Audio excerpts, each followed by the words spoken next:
আলহামদুলিল্লাহ, আশা আল্লাহর রহমতে ভালো আছেন। আমি আব্দুর রহিম। প্রিয় ভাই, আজকে আপনাদের জানাবো যে আমি যে এই সনাতন ধর্ম ইসলাম ধর্মে আসার পরে আমার পিছিয়ে যারা মনে করেন যে যারা আত্মীয়স্বজন আছে তাদের সাথে আমার এখন চলাফেরা কীভাবে, খাওয়া দাওয়া, লেনদেন চলতেছে আপনারা এই ভিডিওর মাধ্যমে ইনশাল্লাহ জানতে পারবেন। আশা করি কথাগুলো শুনে যাবেন। দেখেন ভাই, আমি দেখাচ্ছি ইসলাম ধর্ম গ্রহণ করার পর আমি আলাদা বাড়ি করতেছি। আপনি দেখতেছেন যে একটা বাড়ির একটা গেট দেখা যাচ্ছে, এটা আলাদা একটা বাড়ি। আমার মায়ের ভাই আলাদা, মায়ের মতো মা থাকে, আমার মতো আমরা থাকি।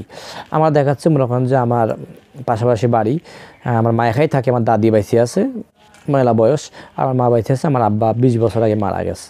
আর ভাই আমি একাই, আমার 2টা বোন আছে, ছোটো আর বড়। হয়তো দেখাচ্ছে আপনারা একটা ভিডিও দেখছেন আমার বোনের ভিডিও, তো দেখাচ্ছে এখন বোনেরা আসে, বোনের সাথে হ্যাঁ উপর মিল মহব্বত কথাবার্তা হয়, দেখাচ্ছে আল্লাহর মধ্যে মিল টিল আছে, কোনো আমাদের সম্পর্ক সেভাবে নষ্ট হয় নাই, যেভাবে মিল রাখার দরকার দুনিয়া সেভাবে মিল মহব্বত আছে।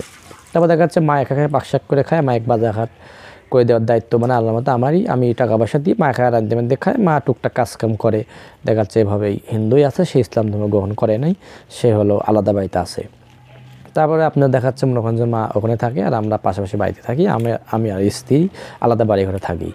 আর এখন দেখাচ্ছে মনে করেন যে আমার মা বাড়ির মধ্যে আসে, নানিরাও বাড়ির মধ্যে আসে, তখন কথাবার্তা হয়। আমরা এমনি পাক শাক করলে মায়ের বাড়িতে ওইভাবে খাই না, একদিনও খাওয়া হয়নি। কিন্তু দেখাচ্ছে আমার বাড়িতে আমার স্ত্রী রাঁধে, আমার মা দেখাচ্ছে তরকারি কিছু ভাত তরকারি লাগলে নিয়ে যে আমরা দিই। যাই আল্লাহর মধ্যে ইসলাম গ্রহণ পরও মায়ের সাথেও মিল মহব্বত ভালো আছে। আর আমি তো চাই যে মা যদি আল্লাহর মধ্যে হেদায়েত পারো, মুসলিম হলেন তারা কতই না ভালো হইতো। কারণ আমি তো চাই না দেখাচ্ছে যে দেখেন আমার মা বাইসে আছে, আব্বা মারা গেছে, তাহলে দেখাচ্ছে যে আমার মা যদি মারা যায়, আমি তো দেখাচ্ছে মাইক পুরাতেও যাবো না, আর দেখাচ্ছে মাটি দিতেও যাবো না, কারণ ইসলাম ধর্মে হারাম। তাহলে দেখাচ্ছে আমি তো যাবো না, তারপর দেখাচ্ছে ওরাও তো আমাকে যেতে দিবে না, তো যাবো না। আবার আমি যদি মারা যাই তাহলে দেখাচ্ছে যে মনে করেন যে আমার মাও দেখাচ্ছে সেভাবে সেরকম কিছু করতে পারবি না। তাহলে দেখাচ্ছে আমার মা যদি ইসলাম ধর্ম গ্রহণ করলো নি, আমার মা যদি মনে হয় হিন্দুত্বে মুসলিম হলো নি, তাহলে দেখাচ্ছে মনে করেন যে তাহলে কতই না ভালো হইতো।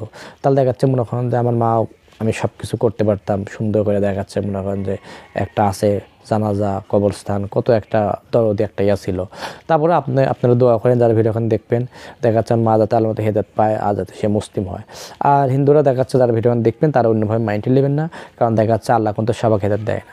কারণ আপনি চাইলে আপনি হয়তো ভাব দিচ্ছেন যে কোনো হিন্দু ভাই হয়তো ভিডিও দিয়ে ভাব দিচ্ছেন যে দেখাচ্ছে তোমার মায়ের মুসলিমের দরকার নেই, তুমি সব শেষ, নাউজুবিল্লাহ, তোমার এরকম একটা ভাবনা আসতে পারে। কিন্তু আপনি এর জন্য জানাচ্ছি, কারণ আপনি চাইলেই ইসলাম ধর্ম গ্রহণ করতে পারবেন না। কি জন্য? কারণ যে আপনাকে আল্লাহ হেদায়েত না দেয়। আমি চ্যালেঞ্জ দিয়ে বলে গেলাম যারা হিন্দু ভাই ভিডিওখানে দেখবেন, যদি আল্লাহ আপনাকে হেদায়েত না দেয় আপনি ইসলাম ধর্ম গ্রহণ করতে পারবেন না। আর এই জন্য পারবেন না, কারণ এই জন্য দেখাচ্ছে মেন কথা, তখন হয়তো আপনাদের যারা মুসলিম তাদের প্রতি আপনার হিংসা অথবা দেখাচ্ছে তার উপর রাগ, অহংকার আর চোখে তাকাতে পারেন এই জন্যে, কারণ দেখাচ্ছে সে হিন্দুত্বে মুসলিম হয়েছে, আমার ধর্ম নষ্ট করছে, তার যাতে কোনো ক্ষয়ক্ষতি হয়, এদের মানুষেরা হিন্দুরা বেশিরভাগ বলে। কিন্তু এই জন্য দেখাচ্ছে যে এই ভিডিও যারা দেখবেন আপনার চাইলে কিন্তু ইসলাম গ্রহণ করতে পারবেন না, কারণ দেখাচ্ছে যে নবী শুদ্ধে কত মানুষকে দাওয়াত দিছে, তারপর ইসলাম গ্রহণ করতে পারিনি।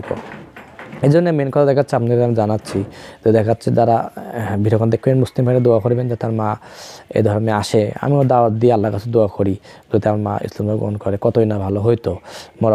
বিশেষ করে দুনিয়ার যদি কিছু না পাইতো, আশা করা কিন্তু আল্লাহর রহমতে মৃত্যুর পর সুখে থাকতে পারতো। কারণ আমরা যেভাবে পুরোপুরি বিশ্বাস করি, এভাবে তো অন্য ধর্মের লোক এভাবে বিশ্বাস করে না। যাই হোক, শর্টকাটে আপনারা কিছু একটা জানা দিলাম, আশা করি বুঝতে পারছেন। আল্লাহ হাফেজ।